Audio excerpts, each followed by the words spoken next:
नमस्ते, good afternoon, Om Shanti.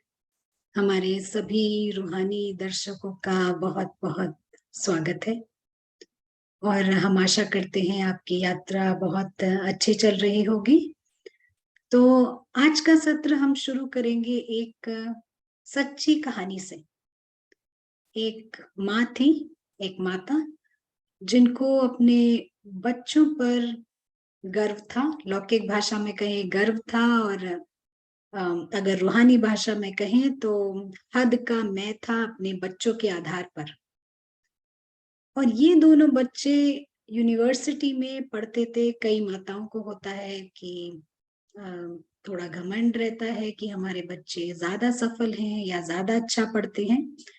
तो ये बच्चे यूनिवर्सिटी में पढ़ाई करते थे, बहुत अच्छा पढ़ते थे। और जैसे थोड़ा समय बीता तो देखने में आया कि दोनों बच्चों ने पढ़ाई छोड़ दी और यूनिवर्सिटी से ड्रॉप आउट हो गए और कहीं पर कुछ छोटी-मोटी नौकरी करने लगे। ये माँ जो थी ये ज्ञान में आई और ज्ञान में आने के बाद उसे उन्होंने समझा और विज़डम से यानी समझ के साथ उन्होंने इस हद के मैं को छोड़ा। और बहुत ही दिलचस्पी की बात है कि जैसे ही उन्होंने इस हद के मैं को छोड़ा, तो कुछ ही समय बाद दोनों बच्चों ने फिर से यूनिवर्सिटी में एडमिशन ले लिया और अपनी पढ़ाई वहां पूरी की।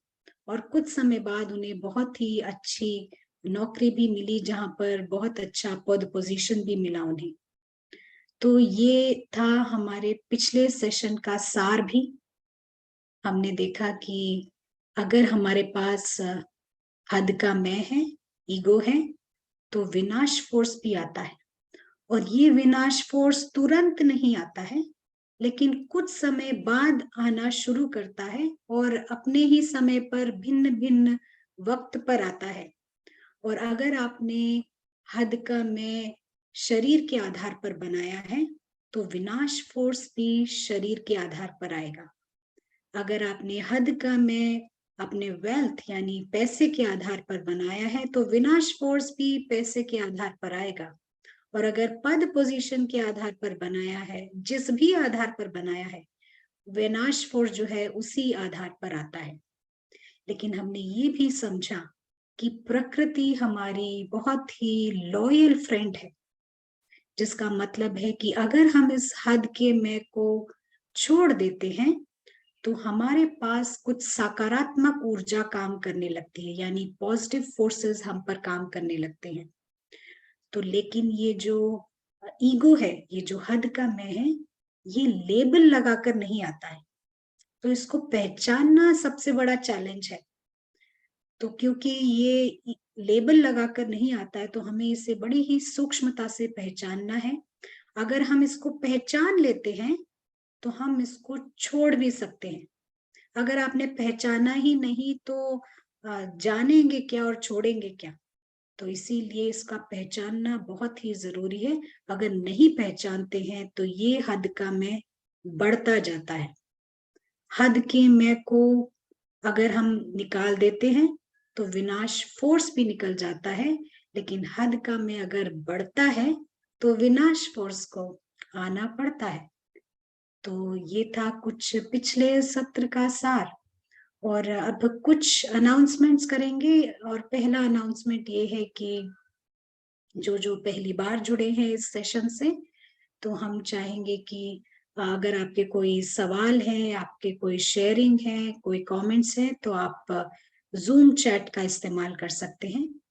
और दूसरा अनाउंसमेंट ये कि जो कैमरे में आ सकते हैं, वो ज़रूर कैमरे में आएँ। ये एक बहुत ही क्लासरूम जैसा एनवायरनमेंट बनेगा, तो हम सबको जो है पढ़ने में, समझने में बहुत मज़ा आएगा। तो चलिए आज का टॉपिक क्या है, ये हम सुनते हैं ब्रदर प्रशांत से। तो ब्रदर प्रशांत, आपका बहुत-बहुत हार्दिक अभिनंदन है और गुड मॉर्निंग, ओम शांति। Good morning, and maybe good afternoon for you, for some. Hello, and Very welcome. शुक्रिया। कल हमारे पिछले सेशन का जैसा सार हमको सुनने को मिला। तो और 1 मिनट के लिए हम ध्यान देकर अनुभव में आएंगे।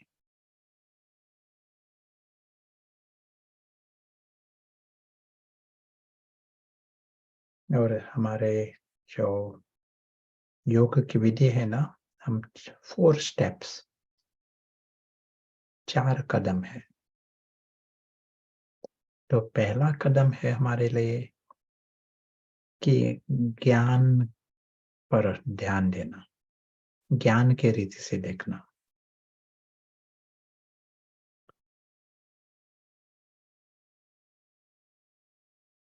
ज्ञान, मंथन, चिंतन, यही एक जैसा खुराक है आत्मा के लिए। यदि हम सिर्फ देखते हैं बुद्धि से देखते हैं कि हमारी दुनिया बेहद है, सूक्ष्म है,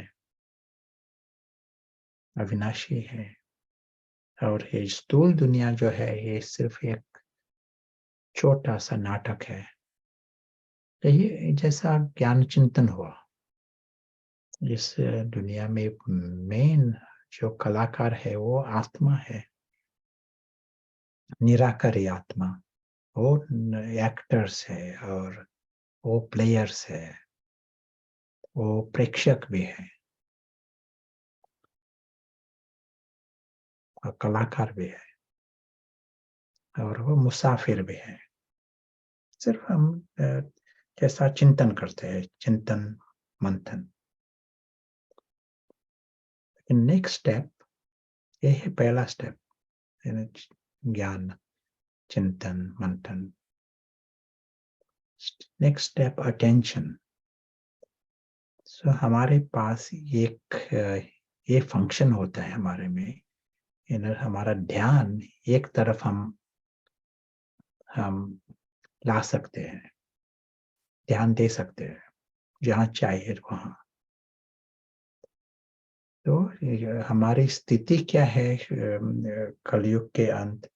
सभी उस नाटक में फंस गए हैं ना, उस बॉक्स में फंस गए हैं, उसके अलावा कुछ विचार ही नहीं आता है। तो यहाँ वो उस स्थिति से बाहर आने के लिए हमारा अटेंशन बाहर आना चाहिए।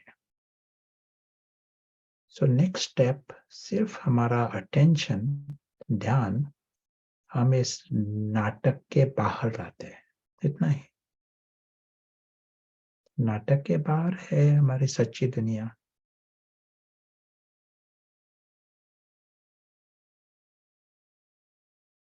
परम धाम हम ये जैसे आकाश के रूप में देखते हैं, टाइमलेस एंड एंडलेस, अविनाशी दुनिया।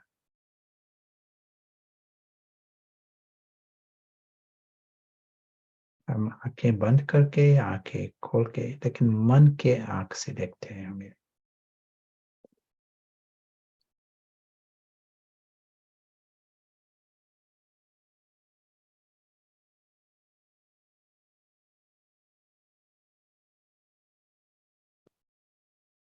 और थर्ड स्टेप, एंगेजमेंट।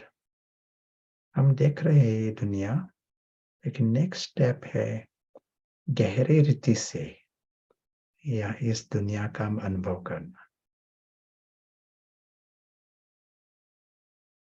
यहाँ आत्माओं का परिवार भी है, यहाँ आत्मा का पिता भी है, पिता और खुदा, दोस्त,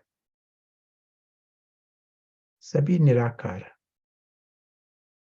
और सभी अविनाशी, सभी श्रेष्ठ, सभी इच्छा मात्र में विद्या। हम सिर्फ देख रहे हैं, लेकिन गहरी रीति से ये भी पता है कि ये हमारा परिवार है। अविनाशी नाता है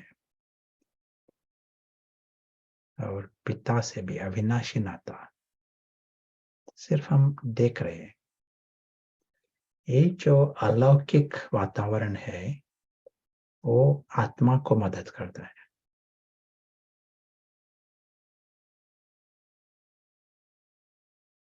जैसा लौकिक ड्रामा के इम्प्रेशंस अहंकार को मदद करता है, रावण को मदद करता है। दिन रात और नाटक के इम्प्रेशंस है ना, वो देह अभिमान को मदद करता है। तो यहाँ हमने सिर्फ अटेंशन लाया इस अलौकिक दुनिया की तरफ, ये वहां ध्यान दिया, एकाग्रता से ध्यान दिया, और ये आत्मा को मदद करता है, आत्मिक स्थिति को मदद करता है। आत्मा होश में आती है और ये स्पष्ट होता है उसको, आत्मा को, कि वो निराकारी ज्योति बिंदु उसका रूप ये नेचुरल लगता है उसको, खुद का रूप ज्योति बिंदु आत्मा देखते हैं। इसी वक्त प्रशांत बात बोल रहा है, लेकिन प्रशांत नाटक में है। प्रशांत अलग चीज है और ये आत्मा जो है वो अलग है। आत्मा स्पष्ट रीति से देखता है, मिक्स करके नहीं। ज्योति बिंदु रूप उसको ये नेचुरल और नॉर्मल लगता है। उसका अविनाशी रूप ये नेचुरल लगता है। ये दुनिया, उसकी दुनिया निराकारी दुनिया, ये नेचुरल लगता है। ये उसका घर, यही उसकी दुनिया।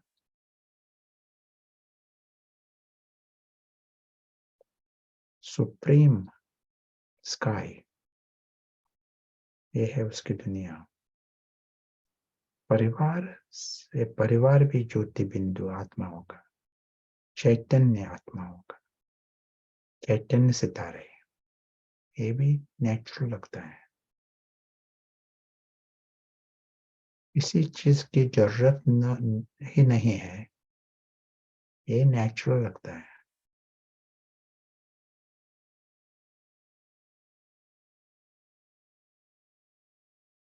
नहीं तो अहंकार के वश, देह अभिमान के वश इच्छा जैसे नॉर्मल लगती थी। कांस्टेंट इच्छा है, इच्छा के बिना रह नहीं सकते। यहाँ इच्छा मात्र अविद्या, ये नेचुरल लगता है। किसी चीज की जरूरत ही नहीं, वो अविनाशी है, उसका घर भी अविनाशी, सभी अविनाशी, संतुष्ट स्वरूप सभी।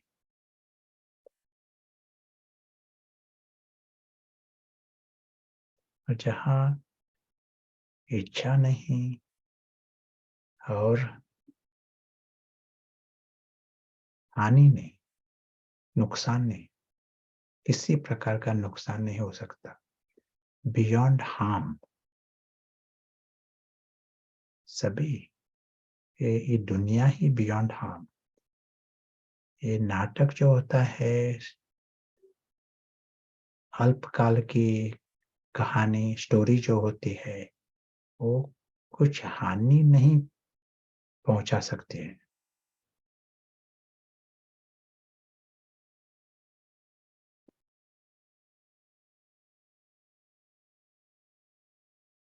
उसका घर भी अविनाशी, सभी परिवार ही अविनाशी और सुरक्षित।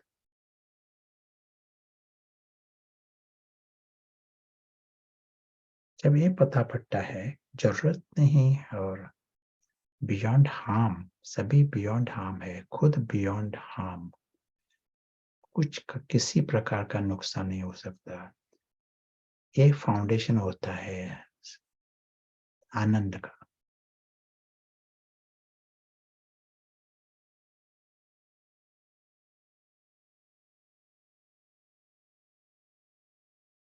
वो जो सबकॉन्शियस कंसर्न रहता है ना, सबकॉन्शियस चिंता जो होती है, वो इसी के कारण कि कभी नुकसान हो जाए। जो आत्मा जागृत होते हैं, वो उसको स्पष्ट देखता है वो कि उसका घर भी अविनाशी और खुद अविनाशी, बियॉन्ड हार्म। नाटक में जो कुछ होता है वो अलग है, साक्षी होकर देख सकता है वो। इसी के कारण वो उसको ये स्पष्ट होता है, सभी है वो बहुत भाग्यवान है, लकी है सभी, क्योंकि सभी ऐसे ही है, अविनाशी है और शांति स्वरूप है, आनंद स्वरूप है, प्रेम स्वरूप और प्रेम पात्र, सभी ऑथेंटिक इन वर्चू स्वरूप है।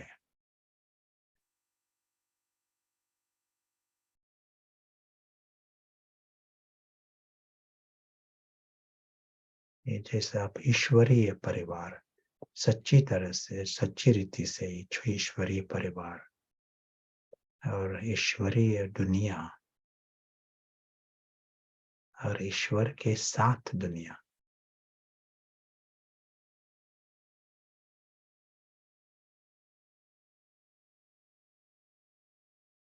जब ये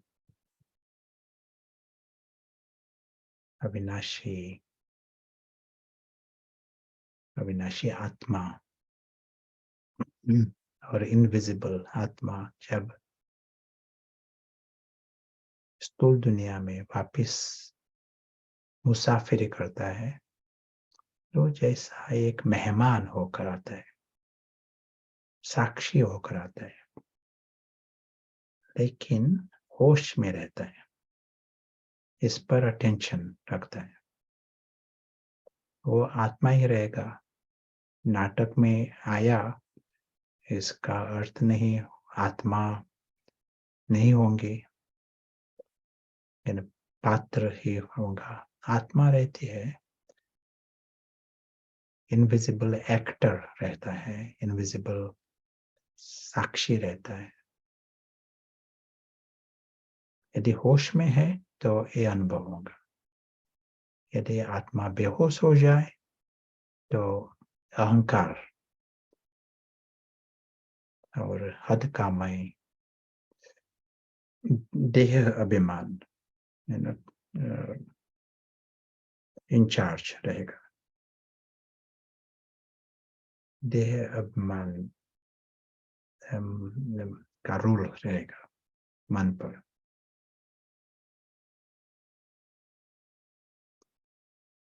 शुक्रिया। तो टुडे टाइम जैसा क्विक रीसेट हमारे लिए, तो 4 स्टेप्स में ये हमारे लिए जैसा फायदा होगा। 4 स्टेप्स, नए को और पुराने को, क्योंकि पहला स्टेप सिर्फ ज्ञान का ओरिएंटेशन, ये भी जैसा योग है। बाबा कहता है ये भी अच्छा है, ज्ञान चिंतन मंथन, तो एक खुराक है आत्मा के लिए। लेकिन एकदम हम उसको एनवायरमेंट चाहिए, आत्मिक स्मृति में लाने के लिए, आत्मा को स्मृति में लाने के लिए एनवायरमेंट चाहिए। जब एक नाटक जैसा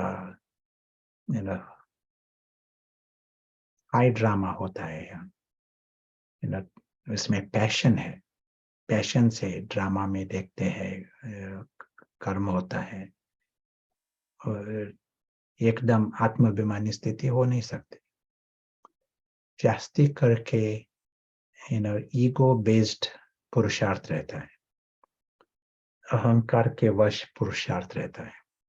जब ड्रामा हम ड्रामा के रूप से नहीं देखते ना, क्योंकि वो जो वातावरण है वो देह अभिमान को फायदा देता है। तो पहले ये environment, we have to prepare environment करना। ये आसान होता है, थोड़ा अटेंशन दिया, अटेंशन से देखा, ज्ञान के रीति से देखा, और ये हम नाटक देखते हैं, स्टोरी देखते हैं, फिक्शन के रूप से देखते हैं, तो सब कुछ ऐसा पैशंस कमती होते हैं, उसका जो भाव है वैल्यू वो कमती होता है नाटक का। हर चीज बाबा के बस भी कहता है, छोटी है ना, बड़ी बात नहीं करो, जो बड़ी है वो भी छोटी करो, मेक थिंग स्मॉल। सही, नाटक सबसे छोटा, तो उसका वैल्यू भी छोटा। जो कुछ हुआ है नाटक में हुआ है, तो जितना हम वी मेक इट स्मॉल, छोटा करेंगे, तो देह अभिमान भी छोटा होता है। ये जैसा फायदा देता है आत्माभिमानी स्थिति अनुभव करने के लिए। सो फर्स्ट इज ज्ञान, सेकंड अटेंशन देना, ध्यान देना, थर्ड एंगेजमेंट, गहरे रीति से वहां वो अनुभव करना, एंगेजमेंट। और ये वातावरण, अलौकिक वातावरण आत्मा को मदद करते हैं और आत्मिक स्थिति शुरू होते हैं। देह अभिमान वश नहीं पुरुषार्थ, लेकिन आत्मिक स्थिति, देही अभिमानी के soul based effort rather than ego based effort. तो आपको कुछ कहना है? It will be nice to hear from you some thoughts, and also from Akila. Let us hear some thoughts from you. जी ब्रदर प्रशांत, अभी एक सवाल आया है और काफी रेलेवेंट सा है, और ये पूछ रहे हैं कि ज्ञान में जैसे बाबा कहते हैं कि मुझे याद करो तो विकर्म विनाश होंगे, तो क्या सिर्फ सोल कॉन्शियस स्टेज होना काफी है, या फिर वो बाबा के विसिनिटी में या उनकी याद में होना चाहिए? Sure. In 1969, Avyakt Murli, either 26th June or 28th June, I think it is 26th June, 26 June 1969, Avyakt Murli. बाबा पूछता है, आपको याद में क्यों बिठाया जाता है? ये क्वेश्चन बाबा पूछता है, आपको याद में क्यों बिठाया जाता है? और अलग अलग जवाब उन्होंने दिए, और बाबा ने जवाब दिया, आपको योग में इसीलिए बिठाया जाता है ताकि आप इन बॉडीलेस, ईगोलेस और निराकार स्थिति अनुभव करें। तो सबसे जो फाइनल डेस्टिनेशन जो है, मंजिल जो है, वो है बॉडीलेस, ईगोलेस और निराकार स्थिति, आत्माभिमानी स्थिति। बाबा उस साइड है ना, इसलिए वही हमें ला सकता है। लेकिन उसके साथ साथ बाबा हमेशा कहता है, आप अपने को आत्मा समझो, आत्मा निश्चय करो, ये भी साथ साथ कहते हैं। याद भी वही है जब हम बाबा क्या अनुभव करता है, ये हमें अनुभव करना, ये महसूस करना, वो सच्ची याद है। नहीं तो भक्ति में भी वो भी कहते हैं भगवान को याद करो, और निराकार शिव को याद करो, ये भी भक्ति में सुनते हैं हम। लेकिन हमारा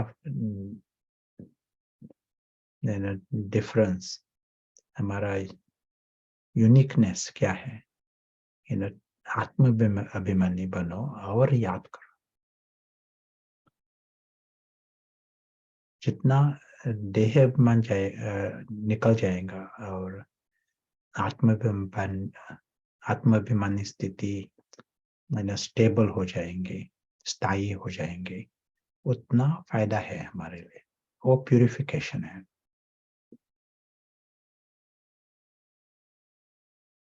अखिला, वांट टू ऐड एनीथिंग? जी ब्रदर प्रशांत, काफी क्लियर है ये। तो बेसिकली जो आप कह रहे हैं कि हमारे को आत्म अभिमानी स्थिति में आना है, और क्योंकि इस वक्त केवल बाबा हैं जो कि लाइन के उस साइड यानी पूरे फुली सोल कॉन्शियस हैं, तो जितना हम उनकी स्थिति को समझते हैं उतना हम खुद आत्म अभिमानी बनते जाते हैं। ये क्लियर है। और यही विकर्म विनाश करना भी हो जाता है जितना जितना हम अपने ओरिजिनल स्टेट में टिकते जाते हैं। ये करेक्ट होएगा? Yeah, very good. जी जी। आई होप हमारे जो पार्टिसिपेंट हैं उनको भी क्लियर हुआ होगा। तो ब्रदर प्रशांत, दूसरा एक सवाल आया है कि आपने अभी मेंशन किया ईगो बेस्ड एफर्ट, तो ये कुछ क्लैरिटी चाहिए हमारे पार्टिसिपेंट्स को। क्या आप अभी देना चाहेंगे कि सोल बेस्ड और ईगो बेस्ड में फर्क क्या होता है? Sure.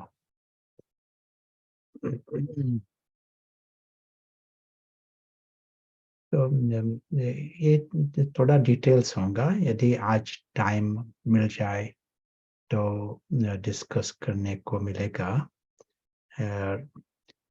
Yes, and we will come to the subject.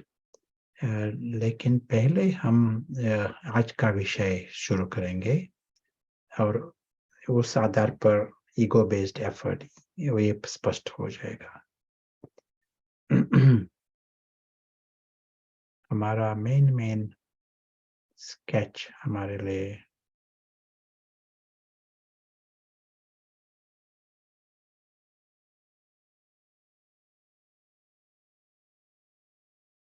हमारा घर,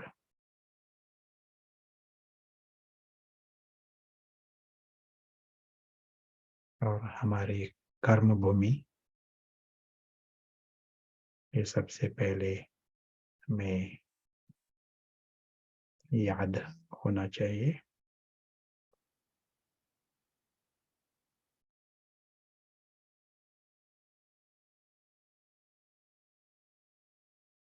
निराकारी मुसाफिर, इनविजिबल ट्रैवलर, वही इनविजिबल प्रिंस भी है और उसका परिवार। और एक हमें याद होना चाहिए कि वहाँ लाइन रेशा भी है। यदि ये रेशा क्रॉस की तो रावण बैठा है वहाँ, अज्ञान की रेशा।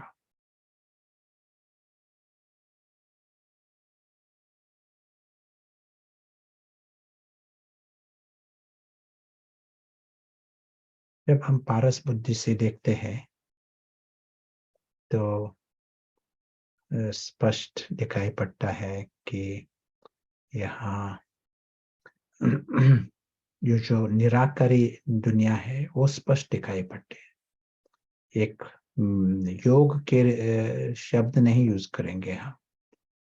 एक बाबा योग में नहीं बैठता है, एक नेचुरल है, एक घर है, यहाँ परिवार है, खुद का अव्यक्त रूप, ये भी स्पष्ट है। अलौकिक दुनिया स्पष्ट दिखाई पड़ती है और नाटक जो है वो नाटक के रूप में दिखाई पड़ता है।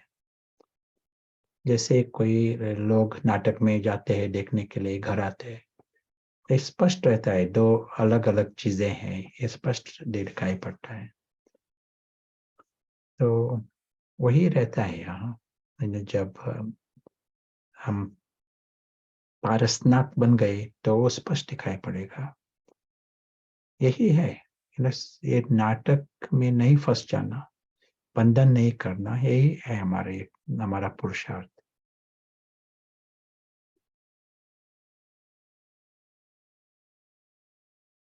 अब हम वही दुनिया, दूसरी, ये है हमारा नाटक की दुनिया।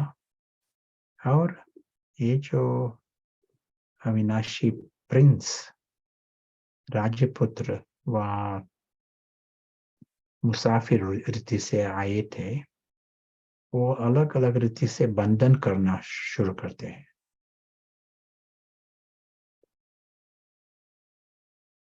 यह है वह नाटक, और नाटक का स्क्रिप्ट भी है, उसके हाथ में कुछ भी नहीं। नाटक बना हुआ नाटक है, फिल्म है। और ये इनविजिबल प्रिंस इस नाटक में जैसा टेम्पररी कनेक्शन है, जैसे आप प्रेक्षक होकर देख रहे हैं ना, वैसे ही एक साक्षी होकर देखने का, वही उसका पार्ट है। एक्टर भी हो जाए, एक्टर भी नाटक का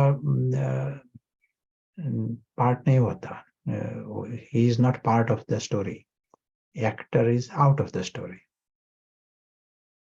तो ये निराकारी एक्टर है, निराकारी आत्मा है, वो अलग है, स्टोरी अलग है। लेकिन ये बंधन करना शुरू होता है। पहला बंधन होता है सिर्फ अपेक्षा करना, एक्सपेक्टेशंस, अपेक्षा, इच्छा। नाटक में जैसे आप एक नाटक देखना गई, कुछ नाटक, कौन सा, एक फिल्म, और आप उस फिल्म में जो स्टोरी है वहाँ अपेक्षा करते हैं, इसने यही नहीं करना चाहिए, ये करना चाहिए, एक्सपेक्टेशंस, और निराशा होती है, डिसअपॉइंटमेंट्स। और दूसरा होता है, यहाँ जो महल दिखाई पड़ता है स्क्रीन पर, वो मेरा महल, माय, मेरा शब्द यूज करना, ममत्व रखना, और गहरे रीति से, ये सुपरफिशियल नहीं, बच्चों की तरह। क्योंकि दुख भी अनुभव होता है, नुकसान अनुभव होता है।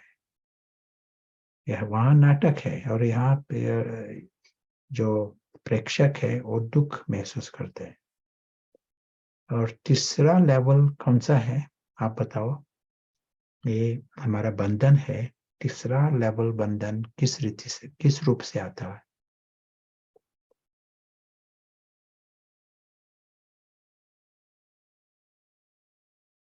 पहला स्टेप अपेक्षा, इच्छा। दूसरा लेवल मेरा, माइन, माई, मोर। और तीसरा लेवल, एक जवाब आया है, मोह इच्छा मात्रम अविद्या। और एक, और कोई है जवाब? माई सेल्फ, कर्मातीत स्लेवरी, चेंज, माई पोजीशन, देह समझना खुद को, मोहजीत, बंधन,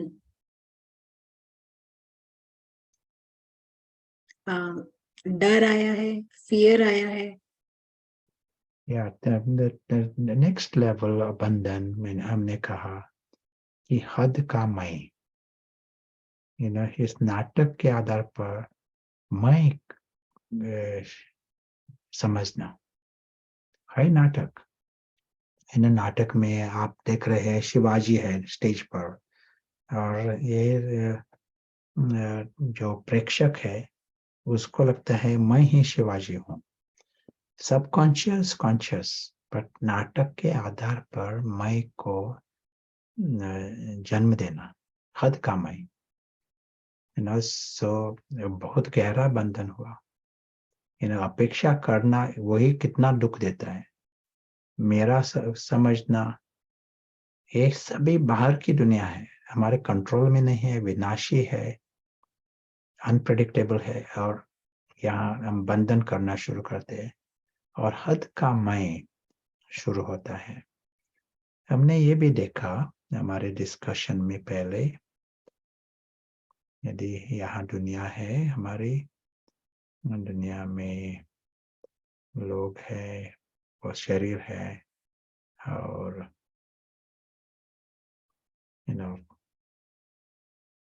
अलग अलग चीजें हैं। और एग्जाम्पल दिया था कि सबकॉन्शियस लेवल पर मैं शब्द हम यूज करना शुरू करते हैं, और कौन समझता है मैं उस नाटक में ये अविनाशी अदृश्य प्रिंस, वो समझने लगता है कि मैं वो नाटक का जो पात्र जो है वो मैं हूं। ये समझना सबकॉन्शियस लेवल पर। कॉन्शियस लेवल पर होता है तो उसको साइकाट्री प्रॉब्लम समझते हैं और हॉस्पिटल में भेजते हैं उन लोगों को। मैंने एग्जाम्पल दिया था कि एक यहाँ अमेरिका में उसका नाम है क्या, जॉन लेनन और मार्क चैपमैन। उसका नाम मार्क चैपमैन,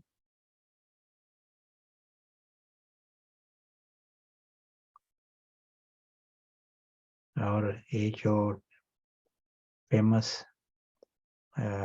सिंगर, उसका नाम जॉन लेनन।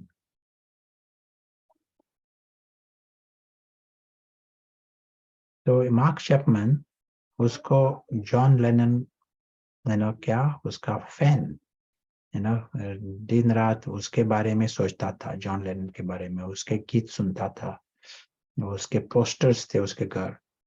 बाद में जैसा जॉन लेनन को ही उसके स्टाइल,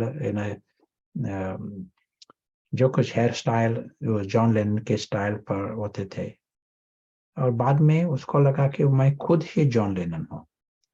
ये सबकॉन्शियस मैं नहीं हुआ, हद का मैं, जो दूसरा कोई है वो उसको खुद समझने लगा।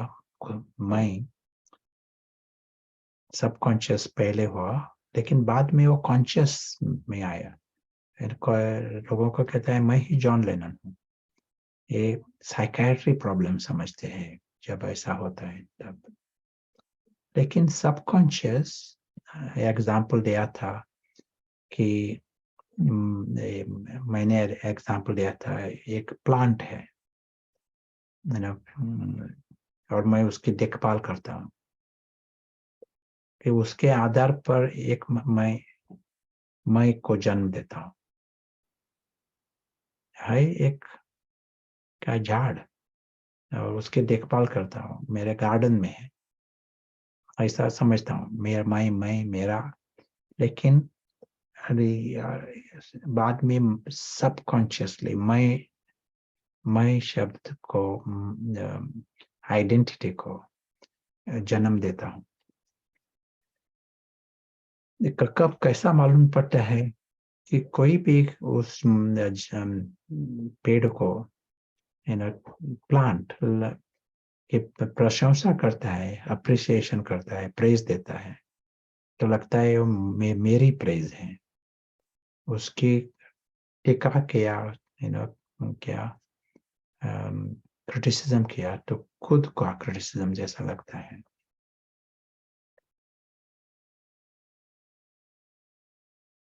तो इसको हम फॉल्स आइडेंटिफिकेशन कहते हैं। आइडेंटिफिकेशन, हद का मैं है ना, आइडेंटिफिकेशन। हिंदी में समरूपता, ये शब्द यदि सुना है, एक नया फिनोमेना है। आपको उसको लगता है कि वो दूसरी चीज है, लेकिन वो मैं ही हूं, जैसा अंदर से लगता है, लेकिन सबकॉन्शियस लेवल पर। कॉन्शियसली वो नहीं कहेगा मैं पेड़ हूं, ऐसा नहीं कहेगा। जैसे हमारे दुनिया में गाड़ी है, कार, और आपको बहुत पसंद लगती है, बहुत अच्छी गाड़ी है। बाद में जो कुछ उस गाड़ी के बारे में प्रेज करेगा आप, प्रशंसा करेगा, अच्छा लगेगा, क्योंकि अंदर से लगता है वो मेरी ही प्रशंसा कर रहा है। ऐसा क्यों होता है? क्योंकि अंदर में मैं है, हद का मैं जन्म दिया है। ये नाटक की बातें हैं। कौन एक हद का मैं को जन्म देता है? Invisible Prince.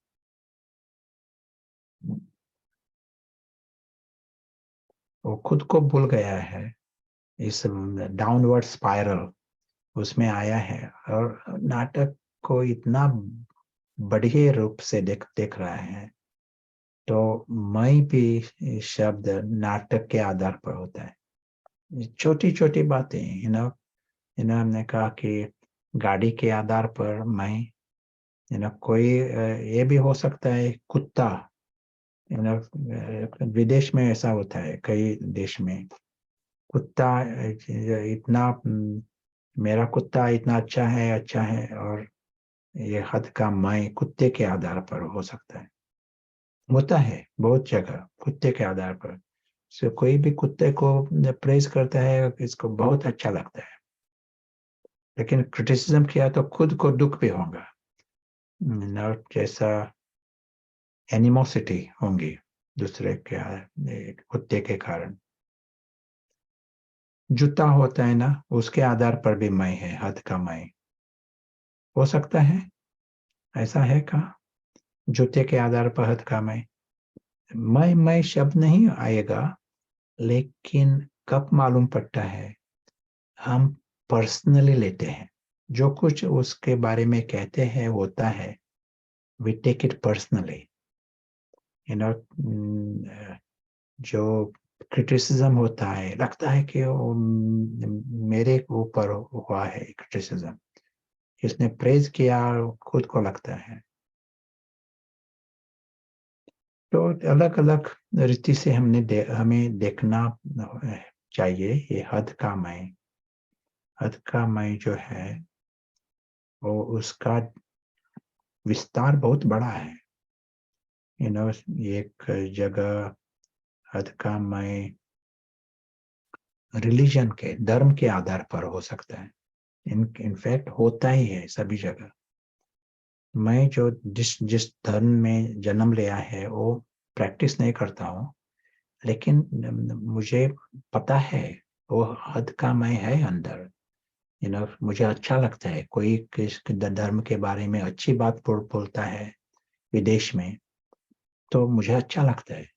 मैं प्रैक्टिस नहीं करता हूँ, लेकिन अंदर से आइडेंटिफिकेशन अभी भी है। तो बाकी जगह बहुत बड़ी रीति से हद का मैं, धर्म के आधार पर, कभी कभी देश के आधार पर, ये सभी नाटक की बातें हैं। देश भी नाटक में है, धर्म भी नाटक में है। अलग अलग लोग, बच्चे लोग या परिवार के लोग, उनके आधार पर मैं कभी सेलिब्रिटीज होते हैं ना, उनके आधार पर भी मैं हो सकता है। सेलिब्रिटी यानी पॉलिटिकल लीडर्स या फिल्म स्टार्स। किसी ने कहा अमिताभ बच्चन, मुझे अच्छा नहीं लगता हो अमिताभ बच्चन, तो कई लोग होंगे दुख लेंगे, पर्सनली लेंगे। जैसे mark Chapman and John Lennon कहा था ना, मार्क चैपमैन पहचानता नहीं था, पर्सनल कनेक्शन नहीं था, रिलेशनशिप नहीं था, बट लेकिन समरूपता थी। आइडेंटिफिकेशन थे, हद का मैं था, और सबकॉन्शियस लेवल पर रहता है। वैसा ही यहाँ भी हो सकता है। ये सभी जो है गहरे बंधन है नाटक में। ये सभी इकट्ठा करके हम उसको अहंकार कह सकते हैं, या देह अभिमान। देह अभिमान सिर्फ देह के आधार पर मैं शरीर हूँ ये नहीं, शरीर के आधार पर भी होता है।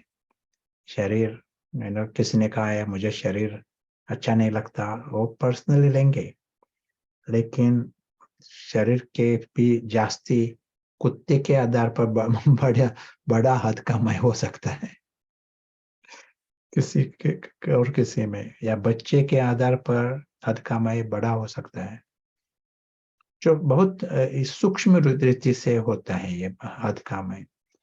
किसी किसी में बाबा कहते हैं रॉयल रूप और सूक्ष्म रूप, ये हमें देखना चाहिए, सटल और रॉयल। तो सूक्ष्म कौन सा होता है? हमारे अलग अलग ज्ञान में आए ना, हमने ज्ञान समझा, तो ज्ञान के आधार पर हद का मैं हो सकता है। माया के 4 सब्जेक्ट्स होते हैं। कौन से सब्जेक्ट्स? माया के 4 सब्जेक्ट्स, आप बताओ। माया के 4 सब्जेक्ट्स हैं, कौन से हैं 4 subject? Maybe Akhila can tell. यहाँ सब गहरी सोच में है, लेकिन ज्ञान के भी ज्ञान, योग, सेवा, धारणा जैसे है, वेरी वैसे वेरी माया वेरी के गुड। भी 4 subjects. Yes, very good. So ज्ञान, योग, धारणा और सेवा डिजायर, ये है 4 सब्जेक्ट्स माया के। क्यों? क्योंकि पहले ज्ञान के हद के ज्ञान आने के पहले लौकिक रीति से हद के मैं थे। हाँ, वस्तु के आधार पर या काम के आधार पर ये सभी हद के मैं।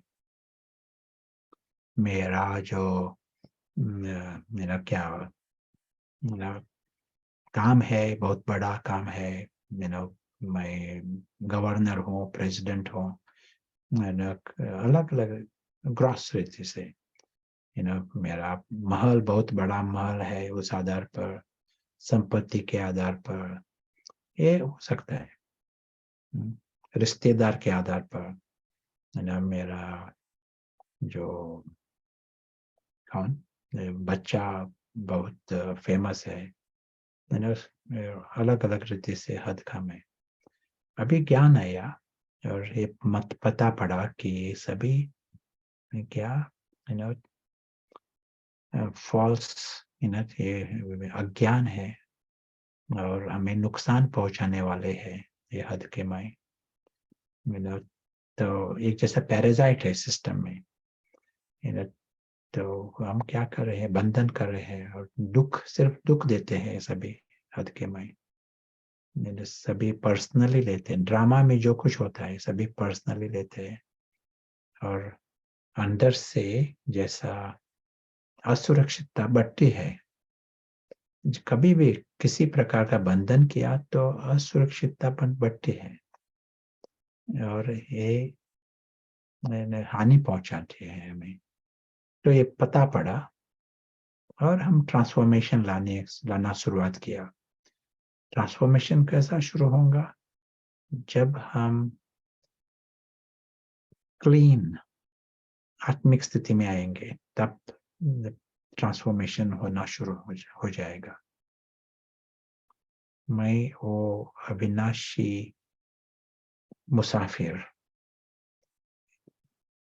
इस ड्रामा में जो कुछ है वो मेरा भी नहीं, मैं अपेक्षा भी नहीं कर सकता। बहुत बार रिपीट, बार बार मैं भी कहता, ये प्रशांत जो है वो ड्रामा का पार्ट है। इनविजिबल मुसाफिर जो है वो अलग है। ये जब हम आत्माभिमानी स्थिति प्रैक्टिस करना चाहते हैं तो क्लीन करना जरूरी है। एक्यूरेट जब होती है तभी हम ट्रांसफॉर्मेशन ला सकते हैं। इस सेकंड या मिनट क्वालिटी का सेकंड मिनट होने दो। तो ये है आत्मा based effort, soul based effort. जब मिक्स होता है, देह अभिमान मिक्स है, मैं ये प्रशांत भी है और आत्मा भी कहता हूं मैं, लेकिन मिक्स है, तो हो गया ईगो बेस्ड एफर्ट। ये हद का मैं देखा नहीं,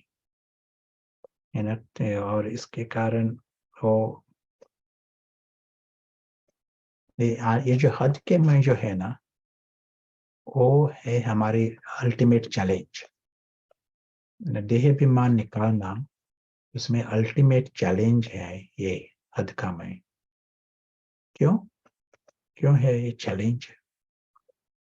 मुश्किल भी है और चैलेंज भी है। क्यों? आप बताओ। बाबा को भी कितना साल हुए, अलग अलग मुरलियों में अलग अलग रीति से बाबा को स्पष्ट करना पड़ता है ना। तो एक चैलेंज है, सभी को, हर एक को चैलेंज है ये हद के मैं। क्यों? एक जवाब आया है, सूक्ष्म है, सब कुछ सबकॉन्शियसली हमारे दिमाग में आ चुका है।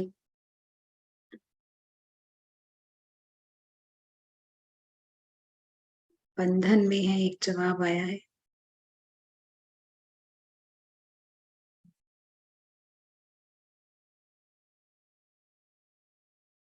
Social pressure. या वेरी वेरी गुड। और एक बात है यहाँ, जब हम इस हद के मैं को जन्म देते हैं ना, जब जन्म दिया तो उसको जैसा लाइफ है हद का मैं, वो मरना नहीं चाहता। आप ज्ञान में आए और निकालना चाहते हैं इस हद का मैं, तो वो निकलना नहीं चाहता, उसको बड़ा होना चाहिए।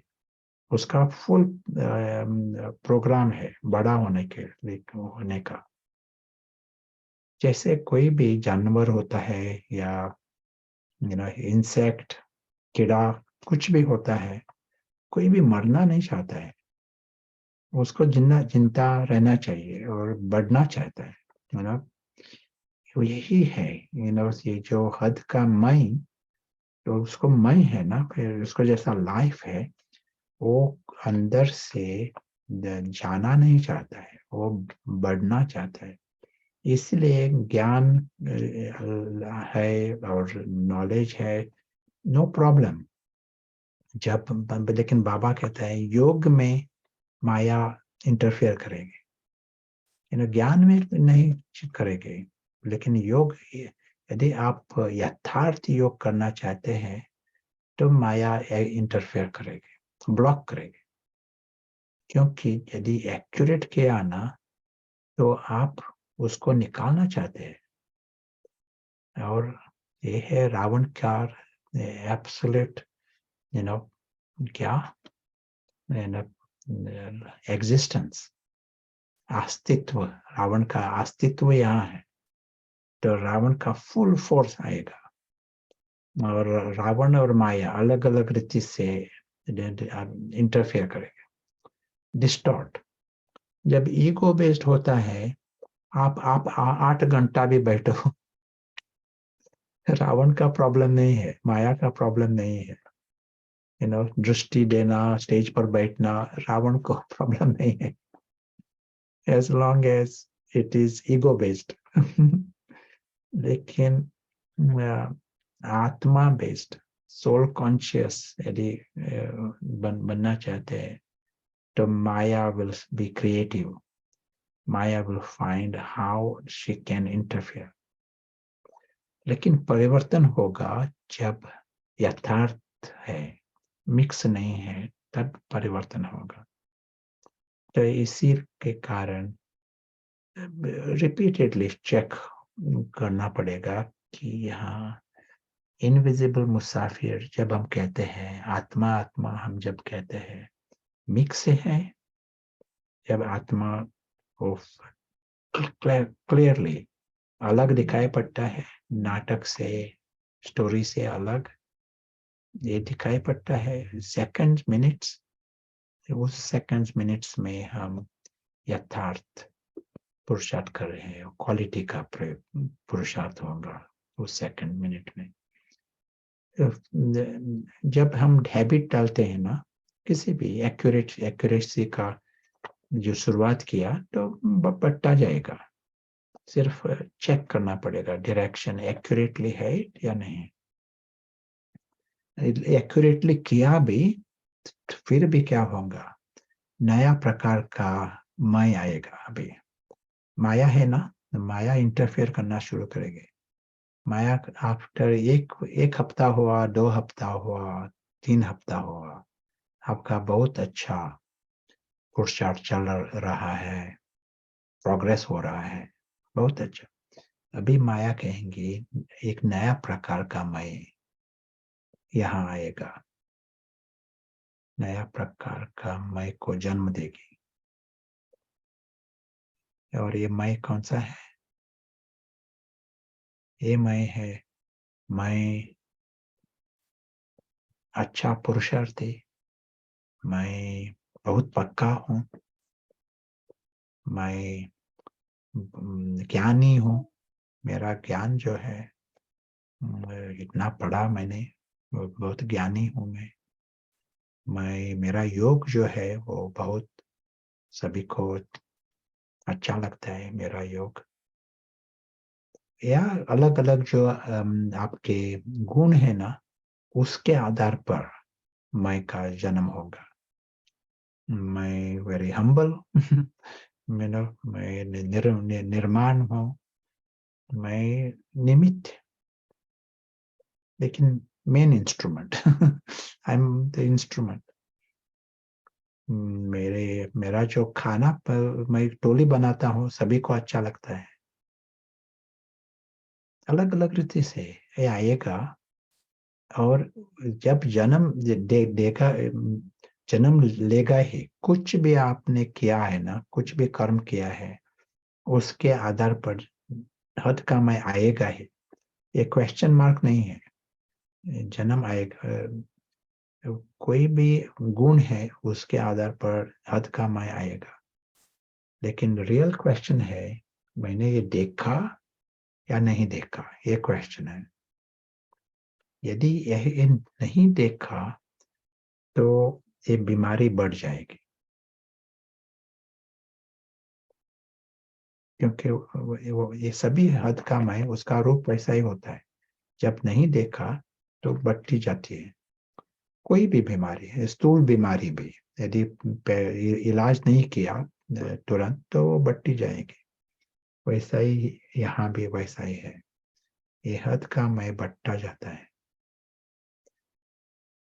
इसीलिए अंतर्मुख होकर स्पष्ट रीति से देखना है। सभी है रॉयल रूप। लगता है मैं ज्ञानी हूँ, मैं योगी हूँ, धारणा आज बहुत अच्छी है, एक्यूरेट हूँ, अमृत वेला कभी नहीं मिस करता, मैं अभी चाय कॉफी भी नहीं लेता। लेकिन मैं, आप बोलते भी नहीं, किसी को नहीं बताते भी, लेकिन अंदर से एक जैसा यू नो मैं इतना पक्का हूँ। मैं बहुत कमती खाता हूँ। सभी अच्छे हैं, गुण अच्छे हैं, लेकिन उनके आधार पर मैं जो है जन्म लेता है ना, वो बाद में प्रॉब्लम करेगा, इंटरफेरेंस करेगा। क्योंकि हमारा मंजिल है आत्माभिमानी बनना। जो आत्मा जो है निराकारी मुसाफिर, वो बहुत बढ़िया है। वो तो फरिश्ता है, ज्ञान परी बाबा जो कहता है ना, वो ये है। वो हद का मैं नहीं, हद का मैं जो है वो रावण की डिपार्टमेंट का है, ड्रामा के आधार पर है।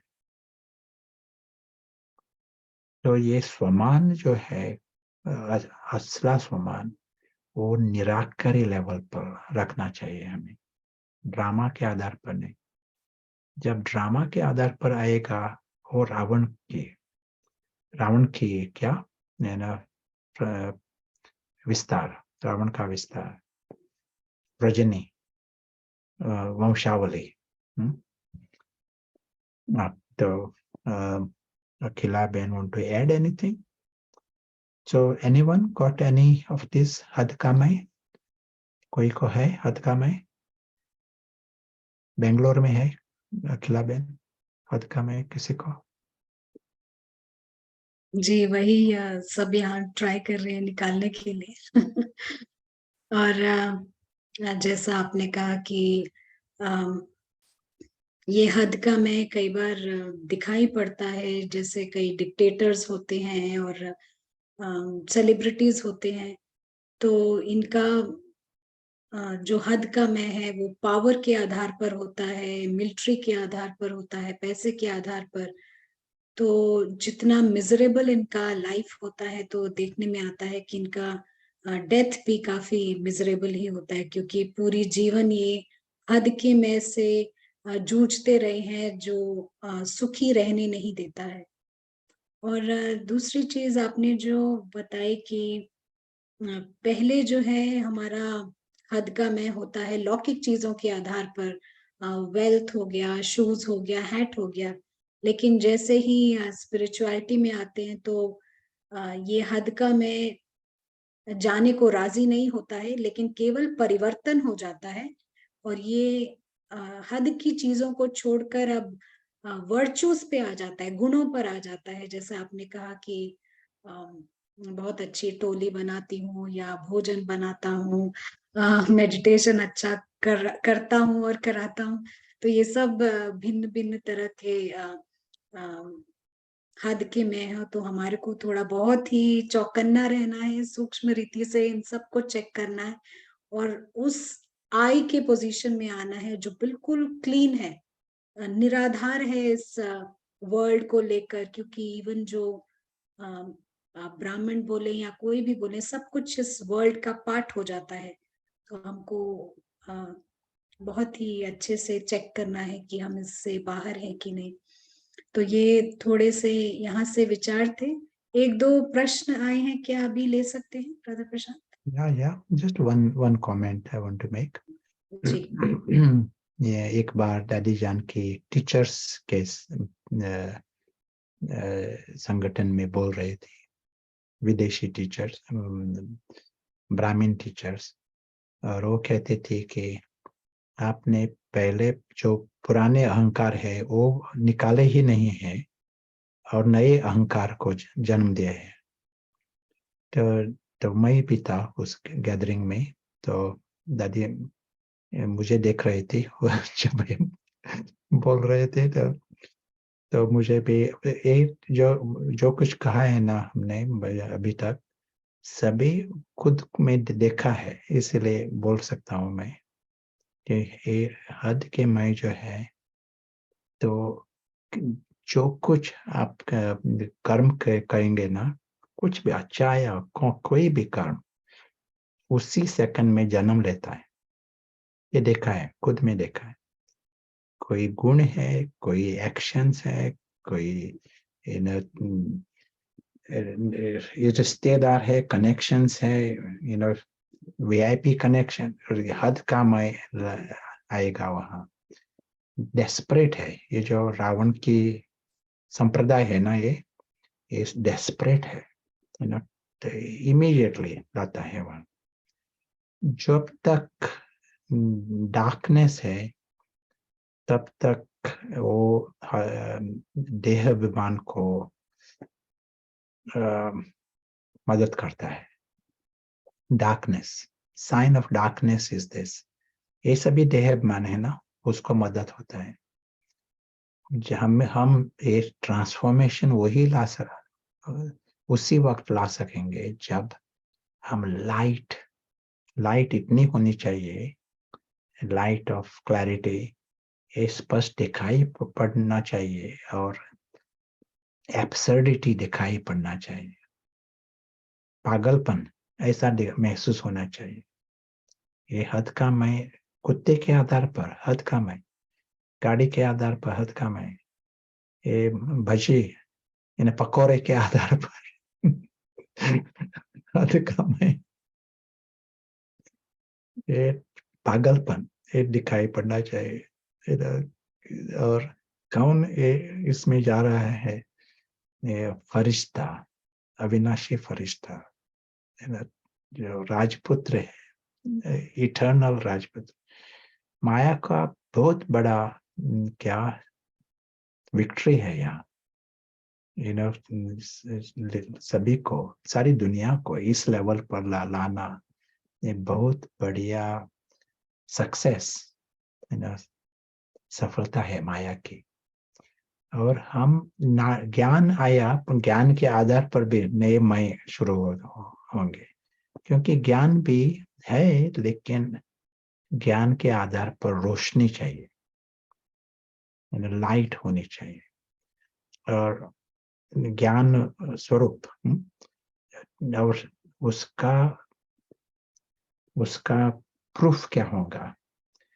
हम स्पष्ट देखेंगे क्या हो रहा है, स्पष्ट जल्दी देखेंगे।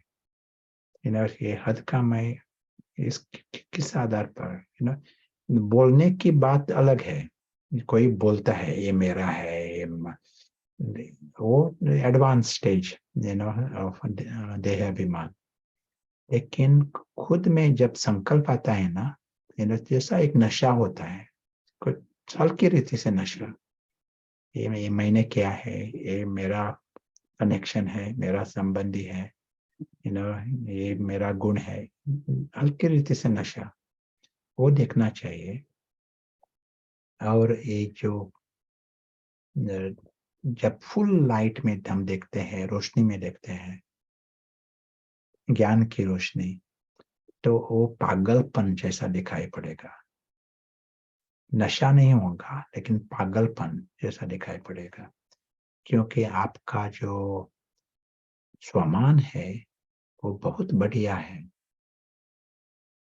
सत्य जो है आपका बहुत बढ़िया है ना।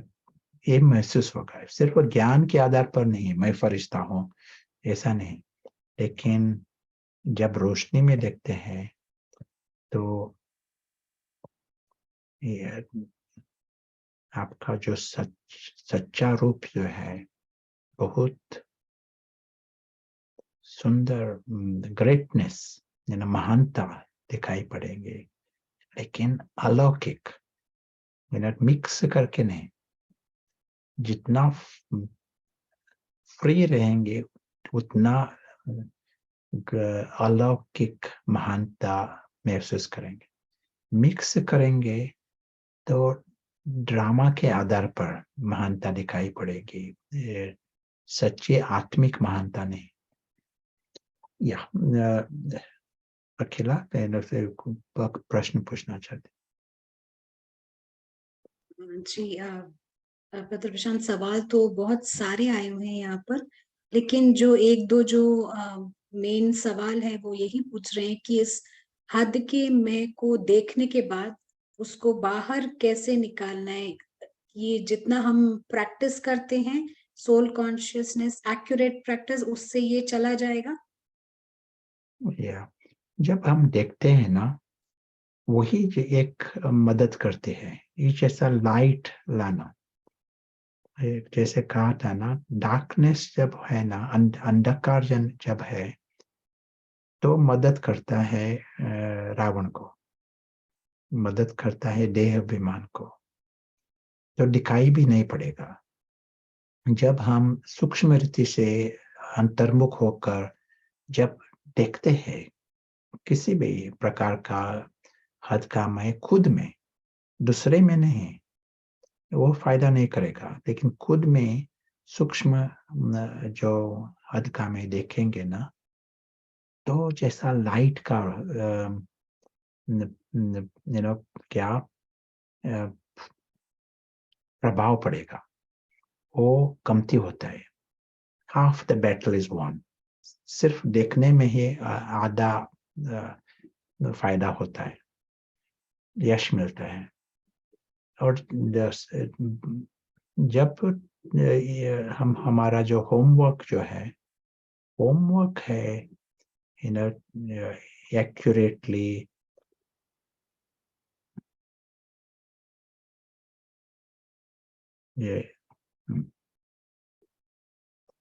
जब एक्यूरेटली हम आत्मिक स्थिति का प्रयोग करेंगे ना,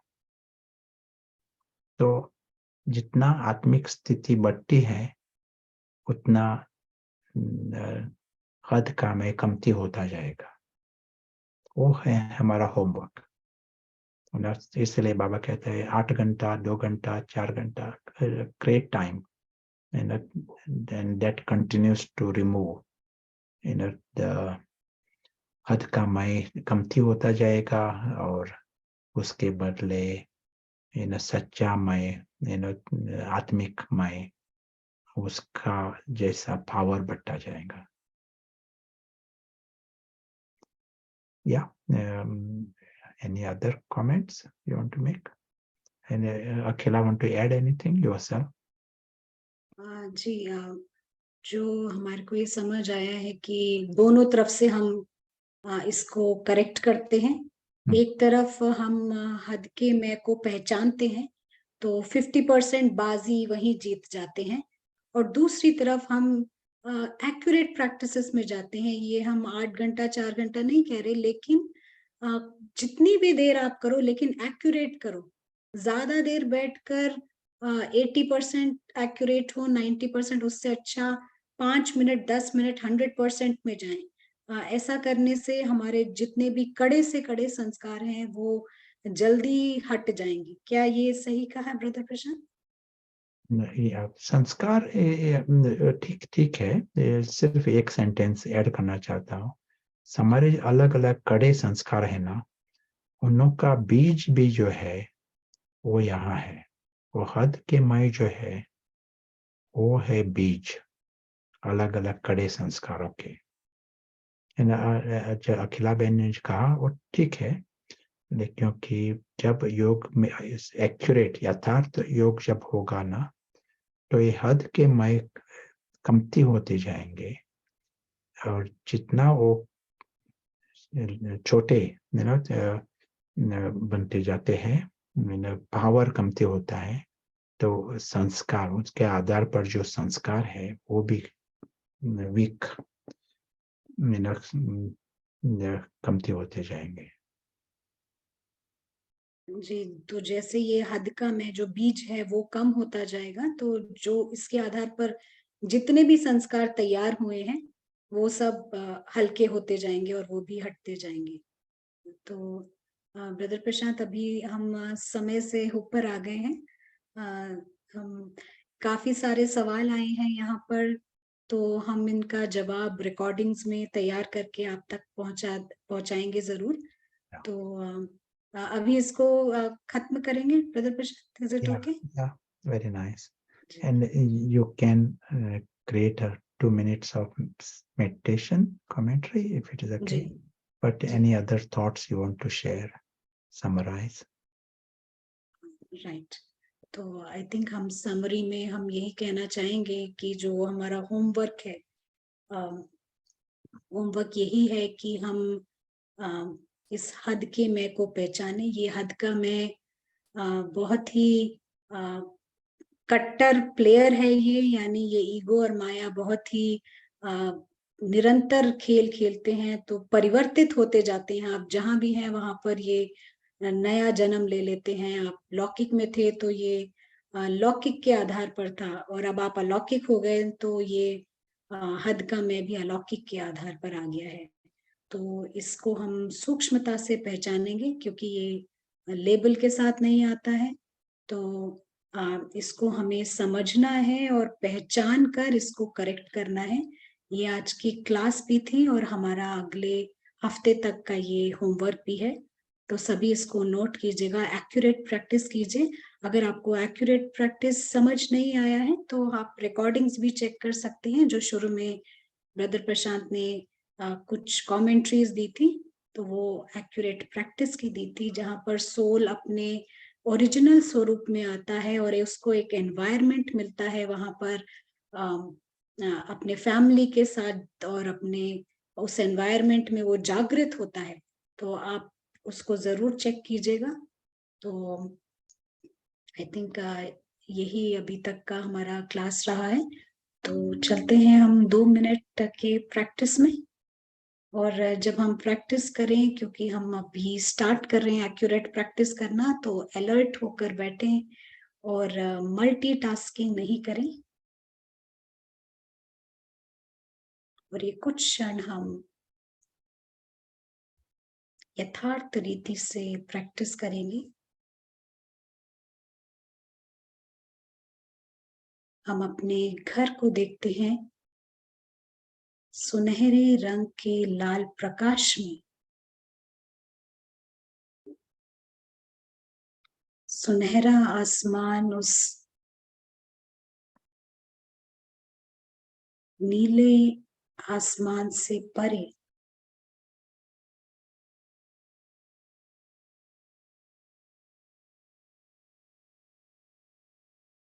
इस वक्त हम थोड़े फोकस और अटेंशन के साथ करेंगे।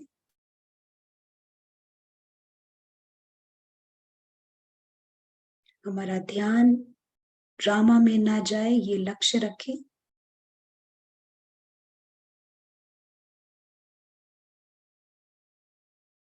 खुद को एक पॉइंट के रूप में देखते हैं उस गोल्डन रेड लाइट में।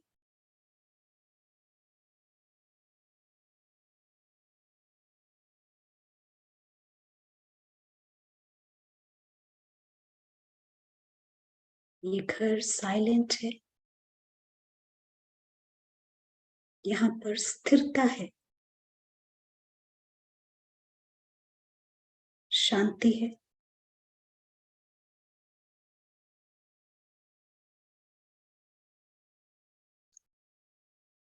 समय से परे है ये घर।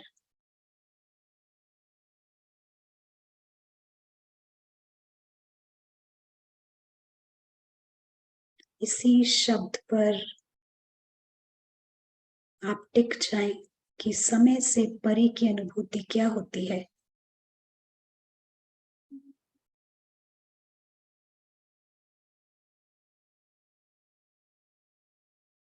यहाँ आपको किसी समय का प्रेशर नहीं है।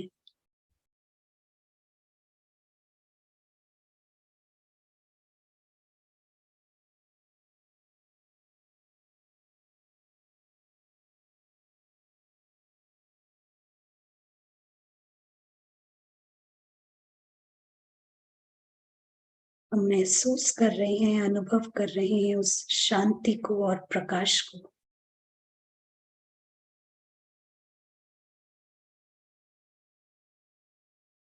हम महसूस कर रहे हैं समय से परे की अनुभूति को।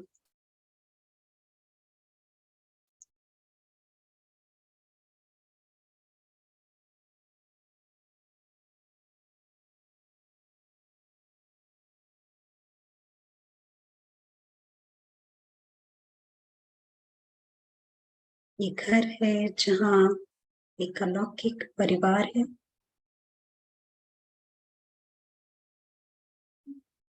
अब भी हमारा अटेंशन उस गोल्डन रेड लाइट में है।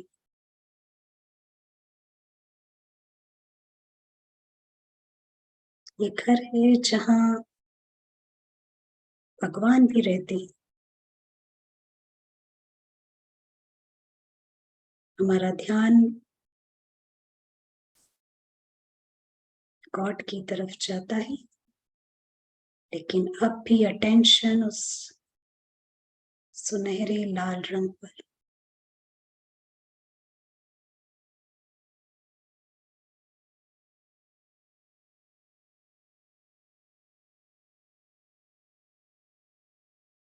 कुछ ज्यादा सोचने की जरूरत नहीं है।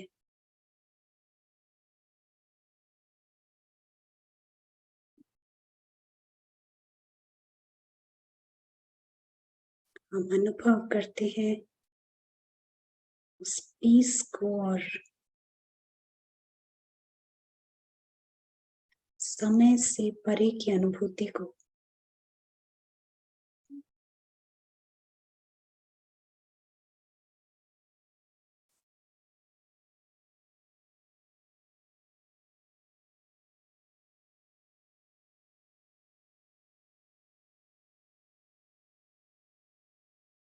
Thank you.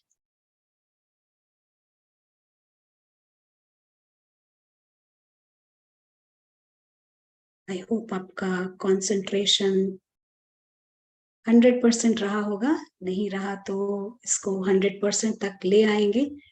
तो सभी को हम यहाँ पर ज्वाइन करने के लिए बहुत बहुत थैंक्स करते हैं आज के सेशन में। और ब्रदर प्रशांत को भी बहुत बहुत धन्यवाद है। इस सेशन में हम सभी को अपने बाबा द्वारा इस दिए हुए ज्ञान से सभी को लाभान्वित किया। थैंक यू वेरी मच सभी को। ओम शांति।